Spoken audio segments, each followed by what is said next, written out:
브리핑을 부탁해 시간인데요. 첫 시간 우리의 부탁을 들어줄 이상원 기자 모셨습니다. 안녕하세요. 예, 안녕하세요. 동아일보 이상원입니다. 네, 이렇게 영상을 통해 기사를 전달하는 건 처음인가요? 예, 그렇습니다. 저도 처음이다 보니까 많이 긴장되는데 잘 부탁드리겠습니다.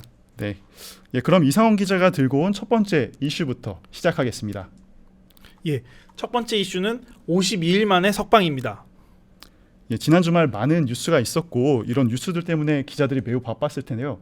어떠셨어요? 예, 7일 금요일 오후 법원이 윤석열 대통령 구속 취소 신청을 받아들이는 걸 시작으로 주말 동안 상당히 숨가쁜 상황들이 이어졌습니다. 검찰이 법원의 윤 대통령 구속 취소 결정에 즉시 항고를 포기했는데요.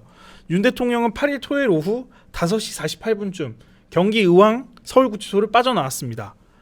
서울구치소 앞에는 52일 만에 윤 대통령의 석방을 반기는 지지자들이 모여 윤석열을 연호하기도 했습니다. 서울구치소 정문에서 차량에서 내린 윤 대통령은 약 2에서 3분간 지지자들에게 인사를 하면서 걸었는데요. 대통령실 참모인 정진석 대통령 비서실장, 김주현 대통령 민정수석, 김성훈 경호처 차장 등이 윤 대통령 뒤를 따랐습니다. 그리고 국민의힘에서는 윤상현, 박대출 등 중진 의원들과 이철규, 박성민, 유상범, 강명구 의원 등 친윤계 핵심 의원들도 모습을 보였습니다. 네, 구치소를 나온 윤 대통령이 지지자들을 향해 이런 모습을 보이기도 했는데요. 네, 대선 운동 때 특유의 세레모니가 좀 떠오르는 모습입니다. 예, 그렇습니다. 동작은 작아졌지만 윤 대통령이 지난 20대 대선 과정에서 보여준 어퍼컷 세레머니가 연상됐다는 평가가 있었는데요. 대선 선거운동 과정에서 윤 대통령이 어퍼컷 세레머니 후 주먹을 불끈 쥐는 모습을 보여줬는데 이날 주먹을 불끈 쥔 모습이 비슷했다는 것입니다. 윤 대통령은 석방 후 서울구치소 앞에서 차량에서 내려 약 100m 정도를 걸었는데요. 기다리고 있던 지지자들에게 환한 얼굴로 손을 흔들고 감사합니다라고 말하기도 했습니다. 또 여러 차례 허리를 90도로 가까이 굽히거나 고개를 숙여 인사도 했습니다. 서울구치소를 나온 지 약 25분 만에 6시 15분경 용산 한남동 관저 앞에 도착한 윤 대통령은 다시 차량에서 내려 지지자들에게 인사하고 관저 안으로 들어갔습니다. 네, 윤 대통령이 석방 직후에 대국민 메시지를 내기도 했는데 원래 연설을 하려고 했다면서요? 예, 저희 동아일보의 단독 보도로 알려진 내용입니다. 윤 대통령은 8일 오후 5시 15분 전후로 검찰의 석방지휘 통보 문서가 서울구치소에 접수된 뒤부터 본격적인 출소 준비를 시작한 것으로 알려졌습니다. 이때 윤 대통령이 접견 중이던 수행원들에게 직접 하고 싶은 말이 있다며 구치소 앞에서 연설을 하겠다는 뜻을 밝혔습니다. 그런데 이제 경호처가 경호 문제 등으로 난색을 표했고 결국 윤 대통령이 그러면 불러주는 내용이라도 받아 적어달라고 얘기를 했고 수행원들에게 이제 구술 형태로 메시지를 전달했습니다. 이 메시지가 출소 시점에 맞춰 공개가 됐었습니다. 이 메시지도 상당히 화제였는데요. 윤 대통령은 석방 후 대국민 메시지를 통해 법원의 구속 취소 결정에 대해 불법을 바로잡아준 용기와 결단에 감사하다고 했습니다. 또 지지자들에 대해서도 감사를 표했는데요. 윤 대통령은 특히 재구속 관련 수감돼 있는 분들도 계시다. 조속히 석방되기를 기도하다고 했는데요. 서울 서부지법 난입 사태를 염두에 뒀다는 해석이 나오기도 했습니다.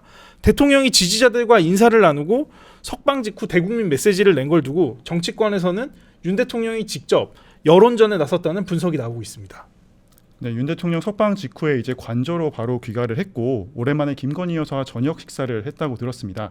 그 가장 좋아하는 메뉴를 저녁 식사로 먹었다고 하는데 그 최애 메뉴는 뭐였나요? 예, 윤 대통령의 최애 메뉴는 바로 김치찌개였습니다. 윤 대통령은 8일 석방 후 한남동 관저에서 김건희 여사와 정진석 비서실장 등 일부 대통령실 참모와 함께 최애 메뉴인 김치찌개로 식사를 했습니다. 윤 대통령은 관저에서 오랜만에 만난 반려견들도 안아줬다고 하는데요. 윤 대통령은 또 식사 자리에서 아마 이렇게 말씀을 하신 것 같습니다. 교도소는 대통령이 가도 배울 게 많은 곳, 성경을 열심히 읽었고 과거 교도소에 수감됐던 지인들을 하나둘씩 떠올리며 그들은 어떻게 지냈을까 생각해 보기도 했다는 말도 한 것으로 전해지고 있습니다. 참고로 김치찌개는 윤 대통령과 뗄래야 뗄 수 없는 메뉴이기도 합니다. 윤 대통령은 대선 후보 시절 한 예능에 출연해 김치찌개를 요리하는 모습을 선보이기도 했고 대통령 당선인 시절에는 기자들에게 취임 후 김치찌개를 끓여주겠다는 약속까지 했었습니다. 실제 지난해 5월 윤 대통령은 용산 대통령실 출입 기자들을 초청해 대통령의 저녁 초제라는 이름의 만찬 간담회 행사를 열고 김치찌개를 본인이 직접 나눠주고 자신의 김치찌개 레시피를 공개하기도 했었습니다. 윤 대통령이 일반 석방이 되긴 했지만 아직 탄핵 심판 선고까지는 날짜가 좀 남았잖아요. 예. 윤 대통령이 직접 집회에 참여하거나 아니면 다른 메시지를 낼 가능성도 있을까요? 그런 관측도 제기됐지만 윤 대통령은 일단은 외부 활동을 자제하고 차분하게 헌법재판소 탄핵 심판 선고를 기다릴 것이라는 게 정치권의 전망입니다. 헌재 선고 전까지는 최대한 절제하는 모습을 보이는 게 더 낫다는 판단을 했다는 것입니다. 관절을 찾는 국민의힘 의원들이나 변호인단과는 만나면서 여론 동향을 살피고 메시지를 낼 것으로 관측이 됐는데 윤 대통령이 실제로 국민의힘 의원들을 만났습니다. 특히 국민의힘 지도부를 만났는데요. 어제 저녁 8시 30분부터 국민의힘 권영세 비상대책위원장과 권성동 원내대표가 윤석열 대통령을 만났다고 조금 전에 국민의힘에서 밝혔습니다. 윤 대통령은 만난 자리에서 지금까지 당을 잘 이끌어줘서 고맙다라는 얘기를 했고 특별한 정치적 메시지는 내지 않았다는 게 국민의힘 측의 설명입니다. 국민의힘 지도부는 당분간은 지금 상태에서는 추가적인 윤 대통령과의 만남 계획은 없다는 입장도 밝혔습니다. 절제된 모습을 보일 거라고 했는데 사실상 이미 좀 관저 정치를 시작한 걸로 볼 수 있는 거 아닌가요? 관저 정치를 하고 있다는 해석도 나오고 있는데요. 윤 대통령은 석방 직후 국민의힘 권성동 원내대표나 나경원 의원 등과도 통화를 나눈 것으로 알려졌습니다. 다만 윤 대통령은 관저 정치를 이제 시작할 수도 있다는 관측이 나오지만 여전히 직무 정지 상태에 있다는 점이 있습니다. 이에 별도 업무 보고 등을 받기는 어려운 상황인데요. 대통령실 측에서는 탄핵 심판 기각 후 업무 복귀 가능성이 있는 만큼 밀린 국정 현안 파악은 필요하다는 입장입니다. 이에 윤 대통령이 국정 현안에 대한 참고 자료 정도는 받아볼 수 있을 것으로 보이고 있습니다. 또 윤 대통령이 인터뷰나 기자간담회를 통해 직접적인 메시지를 낼 수 있다는 관측도 조심스럽게 나오고 있는데요. 박근혜 전 대통령도 2017년 1월 탄핵안 가결 이후 직무정지 상태에서 한 인터넷 방송과 인터뷰를 한 적이 있기 때문입니다. 네, 그렇군요. 그럼 두 번째 이슈로 넘어가 보겠습니다. 두 번째 이슈, 오동훈 잡는 여당, 심우정 때리는 야당입니다. 네, 오동훈 공수처장과 심우정 검찰총장에 대한 이야기 같은데요. 윤 대통령이 석방된 이후에 여당과 야당의 반응이 극명하게 지금 갈리고 있습니다. 대체로 여당은 좀 반색하는 분위기 같은데요. 여당을 환영하는 분위기입니다. 국민의힘은 윤석열 대통령 석방에 대해 시간이 지체된 것은 유감이지만 늦게라도 현명한 결정을 내린 것을 환영한다라는 뜻을 밝혔습니다. 국민의힘 일각에서는 헌재를 향해서는 탄핵을 각하해야 한다며 압박 수위를 끌어올리고 있습니다. 나경원 의원은 9일 국회에서 기자회견을 열고 헌재는 대통령 구속 취소 결정에 의미를 결코 가벼이 여기지 말라라며 이번 대통령 탄핵 심판을 당연히 각하해야 한다고 주장을 했고요. 윤상현 의원도 헌법재판소의 윤 대통령 탄핵 심판 과정은 위법과 불공정으로 얼룩져 있다. 탄핵 심판 청구는 각하되는 것이 마땅하다고 했습니다. 여권 대선 주자로 꼽히는 김문수 고용노동부 장관은 헌재가 윤 대통령 탄핵 심판의 변론을 다시 시작할 것을 요구한다는 얘기까지 했는데요. 윤 대통령 석방을 계기로 헌재의 탄핵 심판 선고를 최대한 늦추려는 의도가 담긴 것으로 보입니다. 여당은 공수처 수사에 대해 또 이런 표현을 썼더라고요. 잘못된 토대 위에 거짓으로 쌓아 올린 바벨탑이다. 어떤 의미일까요? 국민의힘 박민영 대변인이 9일 논평에서 윤 대통령 구속 취소 인용은 위법을 단죄하는 자가 법적 절차를 위반해서는 안 된다는 상식에 입각한 결론이라며 이 같은 표현을 썼는데요. 즉 법원의 윤 대통령 구속 취소 결정으로 공수처의 무리한 권한 행사와 절차적 잘못이 드러났다는 것입니다. 국민의힘에서는 그동안 고위공직자범죄수사처, 즉 공수처를 겨냥해 수사권 논란, 허위 공문서 작성, 판사 쇼핑 등 졸속 불법 수사 논란을 지속 제기했었습니다. 오동훈 공수처장에 대해서는 지금 즉각적인 수사를 요구하면서 즉각적인 수사를 통해 납득할 수 없었던 무리한 위법 수사의 배경을 낱낱이 밝혀야 한다는 주장까지 내놓고 있고 나경원 의원은 공수처 즉시 해체법 발의까지 밝혔습니다. 반면 야당, 특히 민주당에서는 이번 윤석열 대통령 석방에 대해 조금 당혹스러운 분위기도 감지되는 것 같습니다. 예, 그렇습니다. 민주당은 탄핵 심판 선고 전까지 윤 대통령 파면을 촉구하는 장애 집회에 참여하고 국회에서 심야 농성을 이어가는 등 24시간 비상체제로 전환했습니다.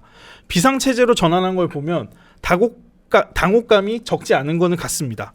다만 민주당에서는 구속 취소와는 달리 이번 결정으로 윤 대통령의 내란 혐의가 사라지는 건 아니라는 점을 거듭 내세우고 있습니다.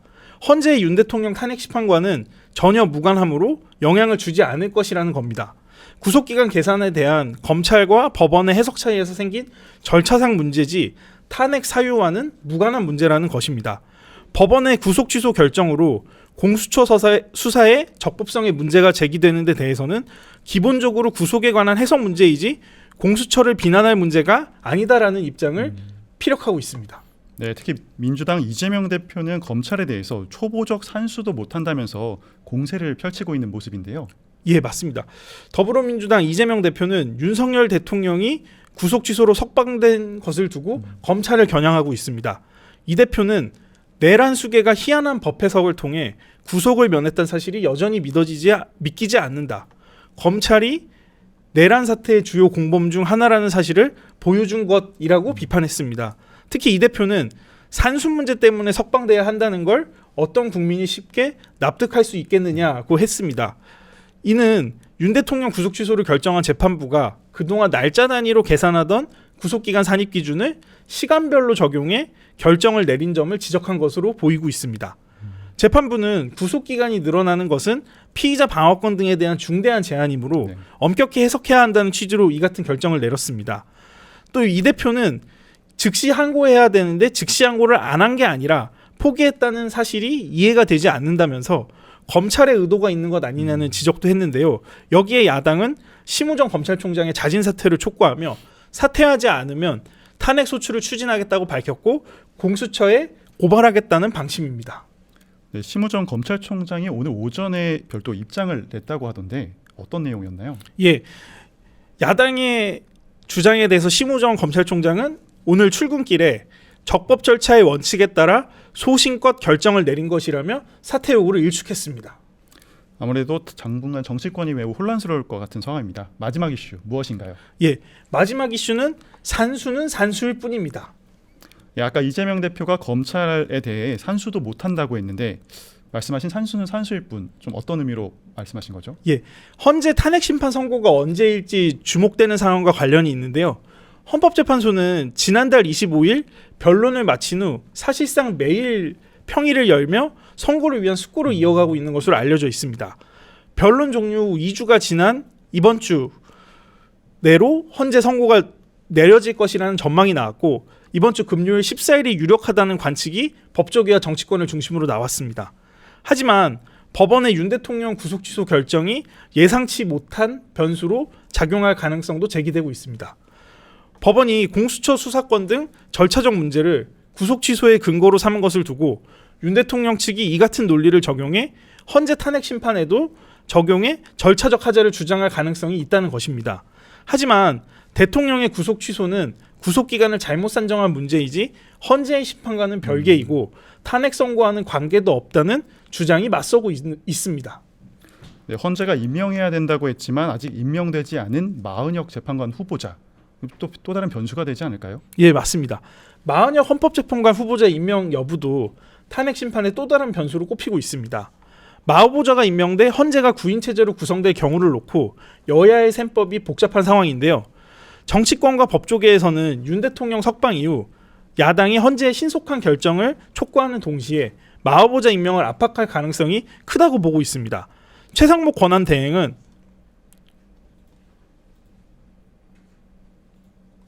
마은혁 후보자를 임명해야 한다고 헌재가 결론을 내렸음에도 불구하고 지금 열흘이 지나도록 임명 결정을 내리고 있지 않고 있습니다. 만약 마은혁 후보자가 임명돼 심리에 참여하게 된다면 공판 절차 갱신이 필요하기에 선고 기일이 3월 말이나 4월 초로 지연될 수 있다는 전망이 제기되고 있습니다. 법조계에선 전반적으로 좀 어떻게 보고 있나요? 탄핵 선고 자체가 좀 일정이 미뤄질 수 있는 가능성도 얘기가 나오나요?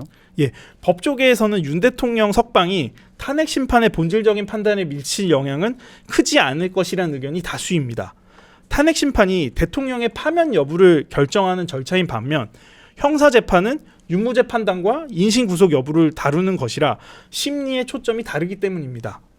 변론 종료 후 2주가 지난 만큼 탄핵 심판 선고가 여전히 이번 주 내에 이뤄질 가능성이 크다는 전망이 이어지고 있습니다. 하지만 헌재가 절차적 논란을 최소화하기 위해 보다 신중한 접근을 취할 가능성도 배제할 수 없습니다. 탄핵 심판 절차의 정당성에 대한 논란이 불거질 수 있는 점을 고려하는 것인데요. 정확한 선고 날짜는 2, 3일 전에 발표될 것으로 전망되고 있습니다. 노무현 전 대통령의 경우 선고 3일 전에, 박근혜 전 대통령의 경우 선고 이틀 전에 선고 기일이 공지됐었습니다. 네, 오늘 말씀 잘 들었습니다. 지금까지 동아일보 이상원 기자와 함께했습니다. 다음에 또 브리핑 부탁드립니다. 감사합니다. 감사합니다.